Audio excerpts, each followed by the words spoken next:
बिस्मिल्लाहिर्रहमानिर्रहीम। अस्सलाम वालेकुम dear student, welcome to my channel pathway to success. आज हमने एंटीबायोटिक का एक बहुत ही इम्पोर्टेंट टॉपिक स्टार्ट करना है, अमाइनो ग्लाइकोसाइड। तो अगर आप लोगों ने इससे पहले वाले टॉपिक नहीं देखे, यानी खासतौर पे टेट्रासाइक्लिन या प्रोटीन सिंथेसिस इनहिबिटर के तौर पर जो ड्रग इस्तेमाल की जाती है, तो इस क्लास में ये आ रही है। तो आप इससे पहले वाले जो है ना पहले लेक्चर ज़रूर सुने, ताकि आप लोगों को कंसेप्ट क्लियर हो जाए, और उसके बाद जो है ना इस टॉपिक की तरफ आते हैं। तो ये जितने भी टॉपिक हमने स्टार्ट किए हुए बहुत इंपॉर्टेंट है, एग्जाम पॉइंट ऑफ व्यू से भी इम्पोर्टेंट है और डेली लाइफ में भी इनका इस्तेमाल हो रहा होता है। तो इसलिए हर टॉपिक को अच्छे तरीके से समझना बहुत ज़रूरी है। तो हम स्टार्ट करते हैं अमाइनो ग्लाइकोसाइड। तो अमाइनो ग्लाइकोसाइड को क्लास के हवाले से देखें तो ये प्रोटीन सिंथेसिस इनहिबिटर के अंदर आता है। तो इसके ये अंदर भी बिल्कुल उसी तरीके से जैसे टेट्रासाइक्लिन के केस में हमने मैकेनिज्म पढ़ा था कि इसमें भी 30S जो राइबोसोमल यूनिट होगा उसके ऊपर जाके ड्रग जो है ना अटैच हो जाएगी, और उसके बाद जो है ना प्रोटीन के सिंथेसिस को इनहिबिट कर दिया जाएगा। तो उससे पहले जो ना हम चाहते कि इसके इम्पोर्टेंट पॉइंट समझ लेते हैं कि इसकी डेरिवेशन यानी इसको ड्राइव कहाँ से किया गया। सॉइल एक्टिनोमाइसिस से हमने इसकी जीनस से हासिल किया गया। तो इसके अंदर दो टाइप के हमें देखने को मिल रही है। एक होता है स्ट्रेप्टोमाइसिस है, एक है माइक्रोमोनोस्पोरा। यानी इसका ये ओरिजिन है, इसका जो है ना सोर्स है जो स्ट्रेप्टोमाइसिस स्पीशीज से हासिल की जा रही है। तो उनके अंदर उनकी ड्रग के नाम के साथ MYCIN है, ठीक है। जिस तरह स्ट्रेप्टोमाइसिन है, कैनामाइसिन है, टोब्रामाइसिन है, यानी MY से है। और अगर जो मोनोस्पोरा से हासिल है, माइक्रो मोनोस्पोरा से जो हासिल की गई है, इस स्पीशीज से हासिल की गई जाने वाली, इसके अंदर MIC है, वहां पे Y है, यहाँ पे IC का जो है डिफरेंस है। ये जेंटामिसिन है, सिसोमिसिन है। तो इसके अंदर जितनी भी हम ड्रग देख रहे होंगे वो माइसिन के हिसाब से होगी, वो है यानी उसके नाम से ये भी माइसिन है और ये भी मतलब माइसिन उसी स्पीशीज से हासिल की जा रही होती है। तो इसके अंदर ये भी इम्पोर्टेंट ड्रग है जो हमारे रोजमर्रा जिंदगी में हम इस्तेमाल कर रहे हैं। स्ट्रेप्टोमाइसिन है, कैनामाइसिन है, टोब्रामाइसिन है और नियोमाइसिन है। तो ये ज़्यादातर जो है ना देखने को मिले होते। उसके बाद हमारे पास ये दूसरी के अंदर सिर्फ दो ही जो है ना इम्पोर्टेंट इसके इम्पोर्टेंट टाइप है, जेंटामिसिन है और सिसोमाइसिन। उसके बाद आगे बात हमारे पास क्लासिफिकेशन, यानी पहली क्लासिफिकेशन अगर हमने देखी है तो उसके ओरिजिन की बेस पे किस सोर्स से हासिल की जा रही है।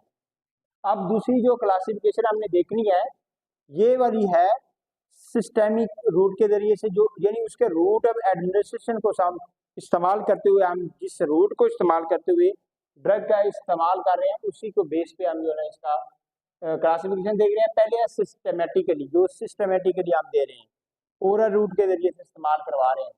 तो उसके अंदर है स्ट्रेप्टोमाइसिन है, कैनामाइसिन है, टोब्रामाइसिन है, पैरोमाइसिन है और जेंटामाइसिन है और सिसोमाइसिन। उसके बाद कुछ हमारे पास टॉपिकल यानी क्रीम की फॉर्म में, ऑइंटमेंट की फॉर्म में हमारे पास आ रही होती है। तो बहुत इंपॉर्टेंट इसके अंदर है नियोमाइसिन है और फेरामाइसिन माइसिटिन। तो ये दो इंपॉर्टेंट ड्रग है जो कि टॉपिकल रूट के जरिए से हम इस्तेमाल कर रहे हैं। तो इसी रूट ऑफ एडमिनिस्ट्रेशन की बेस पे हम जो है ना इसका क्लासिफिकेशन हम देख रहे हैं। उसके बाद हमारे पास कुछ प्रॉपर्टीज की अगर बात कर लें तो ये हाईली वाटर सॉल्युबल है, और इसकी इलिमिनेशन का अगर बात कर लें तो ये किडनी के थ्रू जो है ना, क्योंकि वाटर सॉल्युबल होने की वजह से ग्लोमेरुलर फिल्ट्रेशन यानी उस फिल्ट्रेशन के जरिए से यूरिन की फॉर्म में हमारी बॉडी से एक्सक्रीट आउट हो जाती है। उसके अलावा ये बैक्टीरियल साइडल यानी इसकी एक्टिविटी कैसी होती है, तो बैक्टीरियोसाइडल होती है, यानी ये बैक्टीरिया को मुकम्मल तौर पे किल कर देती है। उसके बाद effective against gram negative bacteria के जो है ना इसकी एक्टिविटी ज़्यादा देखने को मिल रही है as compare to positive gram, जो ग्राम पॉजिटिव बैक्टीरिया है। उसके बाद पांचवी इसके जो है ना इम्पोर्टेंट पॉइंट है यानी poor CSF penetration, cerebro spinal fluid के अंदर इसकी जो पेनिट्रेशन पावर है यानी बहुत कम होती है। तो इसलिए यानी ये चाहते हैं कि इसके इम्पोर्टेंट पॉइंट है। उसके बाद मैकेनिज्म को एक ही लाइन में देख लेते हैं कि पेनिट्रेट ये जो है ना सेल मेम्ब्रेन में से पेनिट्रेट होती है, क्योंकि वाटर सॉल्युबल होने की वजह से एक्वस पोर्स के जरिए से ये सॉल्युबल होने के बाद पेनिट्रेट कर देती है। तो जब वहाँ पे पेनिट्रेशन इसकी हो जाती है एक्वस पोर्स के जरिए से, तो ये जो है ना पेरीप्लाज्मिक स्पेस तक पहुँच जाती है ड्रग। जब पेरिप्लाज्मिक स्पेस तक पहुंच जाती है उसके बाद सेल के अंदर जाके इसने 30S जो राइबोसोमल यूनिट 30S है उसके साथ अटैच हो जाना होता है। उसके बाद जब अटैच हो जाएगी उसके बाद इसने जो है ना प्रोटीन के सिंथेसिस को इनहिबिट करना है। अगर प्रोटीन की सिंथेसिस हो भी रही है तो क्या कर रहा है कि ये block the initiation of protein procedure, यानी उसकी जो प्रोटीन की सिंथेसिस है उसको ब्लॉक कर रही होगी।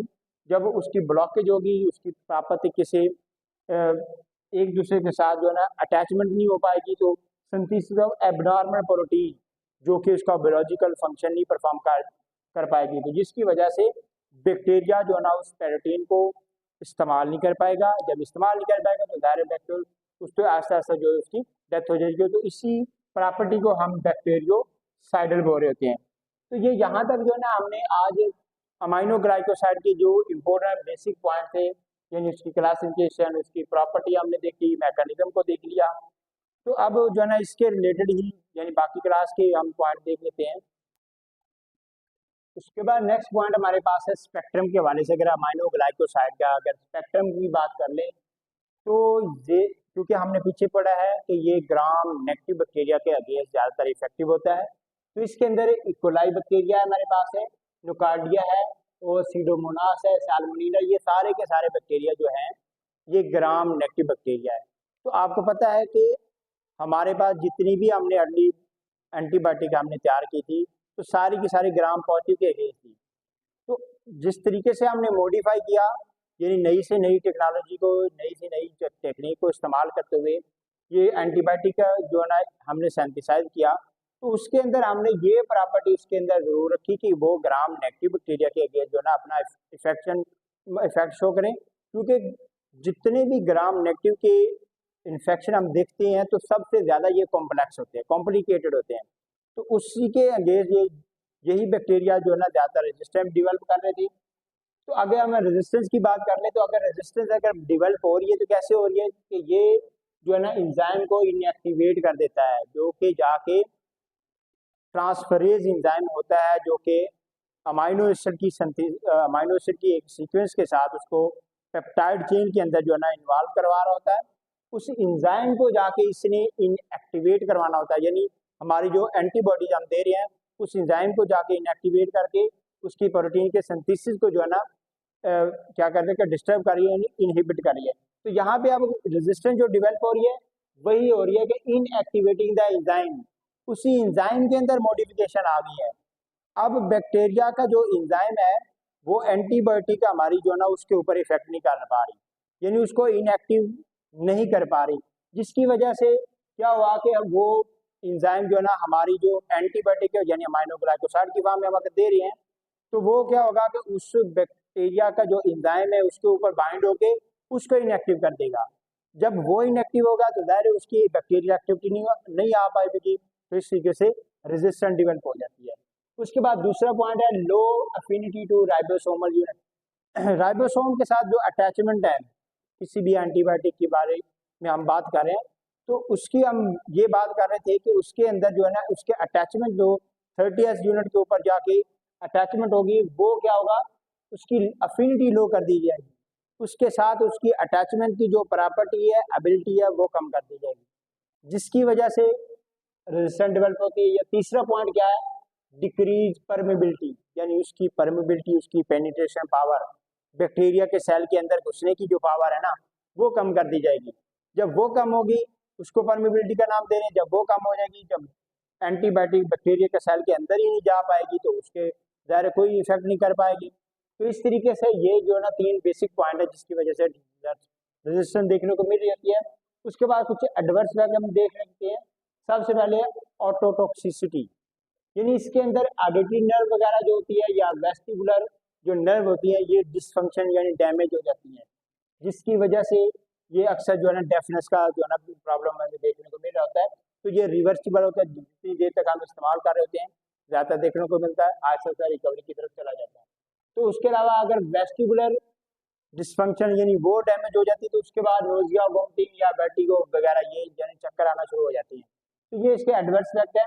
उसके बाद नेफ्रोटॉक्सिसिटी की बात करें तो ये भी ट्यूब्यूल वगैरह नेफ्रॉन के अंदर जो ट्यूब्यूल होते हैं, कलेक्टिंग ट्यूब्यूल है, डिस्टल ट्यूब्यूल वगैरह, ये ये जो है ना डैमेज होने की वजह से जो हमारे पास GFR रेट यानी फिल्ट्रेशन का प्रोसीजर हो रहा था वो ओवरऑल यानी उसकी स्पीड स्लो डाउन हो जाएगी। तो इसकी वजह से क्या होगा, नेफ्रोटॉक्सिसिटी प्रोड्यूस होती है। उसके बाद है न्यूरोमस्कुलर ब्लॉकर यानी न्यूरोमस्कुलर टॉक्सिसिटी प्रोड्यूस। ये क्या करेंगे कि न्यूरॉन और मसल के दरमियान जो जंक्शन है ना, उसको भी हम न्यूरोमस्कुलर जंक्शन बोल रहे हैं ना, उनके दरमियान क्या करेगा, ये ब्लॉक कर देगा। यानी जो उसके दरमियान जो न्यूरॉन की ट्रांसमिशन हो रही थी, न्यूरल ट्रांसमिशन हो रही थी, वो ब्लॉक हो जाएगी। जब वो ब्लॉक हो जाएगी तो मसल जो है ना मुकम्मल तौर पे ब्लॉक हो जाएंगी यानी जकड़ जाएंगे। जहाँ पे भी है उधर उनकी कंट्रैक्शन रिलैक्सेशन का ये फिनोमेना जो है ना ब्लॉक हो जाएगा। उसके बाद बात आ गई उसके यूजेस की। बेसिकली आपने पहले भी पढ़ लिया कि ग्राम नेगेटिव बैक्टीरिया के अगेंस्ट ज़्यादातर इफेक्टिव होते हैं, तो स्टेफिलोकोकल है, इंटेरोकोकल है। और अगर कॉम्बिनेशन के जरिए से अगर दे रहे हैं तो इसका जो है ना इफेक्ट डबल हो जाता है, यानी मोर इफेक्टिव शो होती है। और उसके बाद ये उसकी क्लासिफिकेशन के अंदर हमने ये देखा है, तो इस एक एक लाइन में हम इनके पढ़ते हैं कि जो स्ट्रेप्टोमाइसिन है ये एनारोबिक बैक्टीरिया के अगेंस्ट यानी ग्राम नेगेटिव बैसिलाई जो होते हैं उनके अगेंस्ट, या मल्टी रेजिस्टेंट यानी जब रेजिस्टेंट डेवलप हो जाती है तो हम TB के अगेंस्ट सेकंड लाइन थेरापी के अंदर हम जो है ना स्ट्रेप्टोमाइसिन को कॉम्बिनेशन में हम साथ दे रहे होते हैं। इसी तरीके से जेंटामाइसिन की अगर बात करें तो ये ज़्यादातर यूटीआई इन्फेक्शन के लिए इस्तेमाल किए जा रहे होते हैं। उसके बाद निमोनिया है, मेनिंजाइटिस है, इसके लिए हम इस्तेमाल करें। अगर सिस्टमेटिक रूट के जरिए से देखें और टॉपिकल रूट के जरिए से बर्न पेशेंट है तो उसके लिए हम इस्तेमाल करते हैं। आई ड्रॉप के अंदर भी ये जो है ना जेंटामाइसिन को इस्तेमाल किया जा रहा होता है। उसके बाद कैनामाइसिन की बात आ गई है, तो इसकी ज़्यादा यानी टॉक्सिसिटी प्रोड्यूस होने की वजह से इसके लिमिटेड यूज है, यानी उसी वक्त हम इस्तेमाल करते हैं जब TB के पेशेंट में खास तौर पे मल्टी रेजिस्टेंट हो चुकी है, अदर ड्रग से जो है रेजिस्टेंट डेवलप हो चुकी है, तो उस फॉर्म में जो है ना हम इसको इस्तेमाल कर रहे थे। इसीलिए हमने लिखा है मल्टी ड्रग रेजिस्टेंट TB के केस में हम इसको इस्तेमाल करते हैं। इसी तरीके अमिकासिन है, ये भी जो है ना इसी तरीके से मल्टी ड्रग रेजिस्टेंट यानी ट्यूबरकुलोसिस के अंदर हम इसको भी इस्तेमाल करते हैं। न्यूमाइसिन ये ज़्यादातर जो है टॉपिकल की फॉर्म में यानी क्रीम की फॉर्म में आपको देखने को मिल रही होती है। तो स्किन इन्फेक्शन होता है, कोई भी बर्न किसी किस्म का है, कोई अल्सर वगैरह है, उसके लिए हम सिस्टमेटिक रूट के जरिए से इसको दे रहे हैं। कोई वाउंड है उसके लिए ईयर ड्रॉप है, या आई ड्रॉप के लिए हम इसको इस्तेमाल करें। तो ये यहाँ तक जो है ना हमने अमाइनो ग्लाइकोसाइड का जो टॉपिक है इसको कवर किया है। तो इसके अंदर अगर आप लोगों को कोई भी किसी किस्म का कोई क्वेश्चन है, कोई आपको समझ नहीं आया, तो आप उसके बारे में ज़रूर हमें कमेंट में बताएंगे, हम आपका रिस्पॉन्स ज़रूर करेंगे। बाकी यहाँ तक जो है ना हमने कोशिश की है एंटीबायोटिक के मैक्सिमम जो इम्पोर्टेंट टॉपिक है उसको कवर करने की। अब नेक्स्ट टॉपिक यानी नेक्स्ट लेक्चर के अंदर आपको एक नए टॉपिक के साथ मिलते हैं। तो यहाँ तक किसी किस्म का कोई भी क्वेश्चन है, पहले जो लेक्चर आ रहे हैं या इस लेक्चर के अंदर कोई भी है तो आप ज़रूर पूछेंगे। हम जो है ना आपके फीडबैक की जो है ना इम्पोर्टेंस, तो यानी आपके फीडबैक हमारे लिए बहुत इंपॉर्टेंट है, उसको देखते हुए हम अपने लेक्चर के अंदर मॉडिफिकेशन करेंगे ताकि आपको अच्छे से अच्छे आपको उसके समझ आ सके और आपको फ़ायदा हो सके। अल्लाह हाफिज़।